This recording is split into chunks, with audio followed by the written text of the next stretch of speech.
count is in 6/8. That means we're counting 6/8 notes per measure. 1, 2, 3, 4, 5, 6, with a little gentle caressing stress on the 1 and the 4. 1, 2, 3, 4, 5, 6. Now, because there are 16ths in this, we want to count it with ands in between the numbers. So it'd be like this. 1 and 2 and 3 and 4 and 5 and 6 and 1 and 2 and 3 and 4 and 5 and 6 and.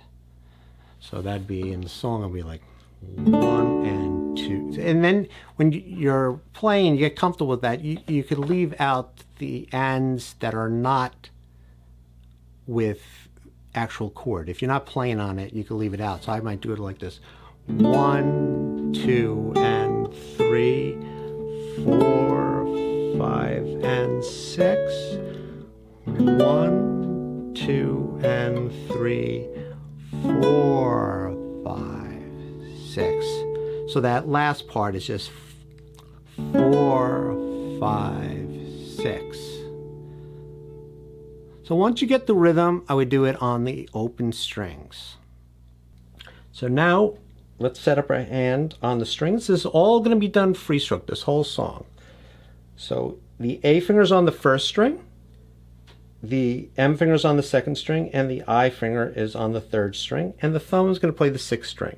I'm going to play all four of those strings free stroke at the same time. We skip the and after 1, and on the 2, we're going to play the thumb on the 6th string, and then we're going to do MI on the and 3. So that's going to sound like this in time. 1 and 2 and 3 and. The 4 and 5 and 6 and is the same exact thing. So we got 4 and 5 and 6 and then we do a repeat of the 1 and 2 and 3 and. So it's like this. 2 and 3 and then this last part you play on the chord on the 4, 5, and when you get to the 6 you play just the first string with the M finger. So let's try that whole thing.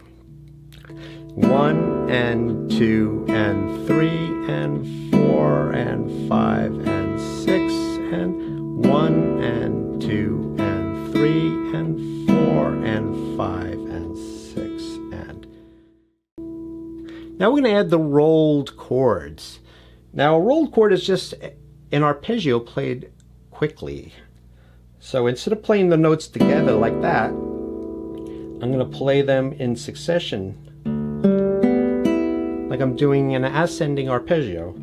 Thumb, index, middle, ring. So all the fingers on the string, like I'm going to play them together. I'm going to take one at a time, I pluck them and come into the palm, like I'm in the loose fist. Once you could do that, you do it quickly.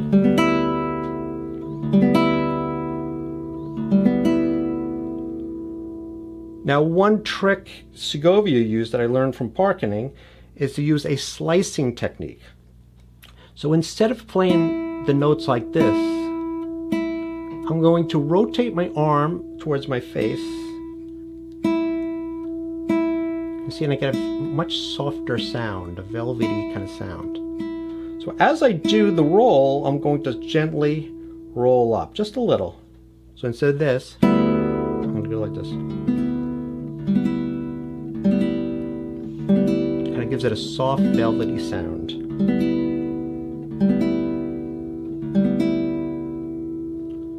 Now the last stage of this is to add a chord, any chord.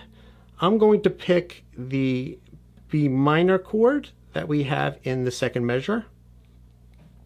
So the fourth finger is going to be on the first string, 10th fret. The first finger is going to be on the second string, 7th fret, and the third finger is going to be on the fourth string, 9th fret.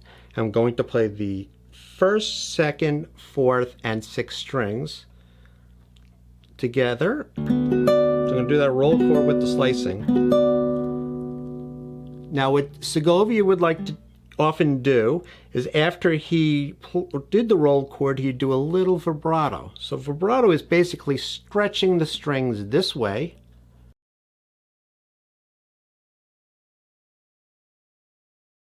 And then you're stretching the strings this way.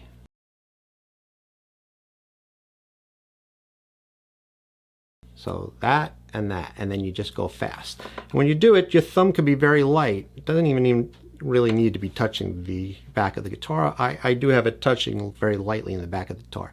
So it's this way, this way, this way, this way, like this. But you do it right after you hear the last note. So I play there, and then I roll, then I go back and forth. And I'm going the same direction with my hand as the strings. I'm not going up and down or a weird angle. So now we're going to do the rolled chord, and then we're doing the vibrato.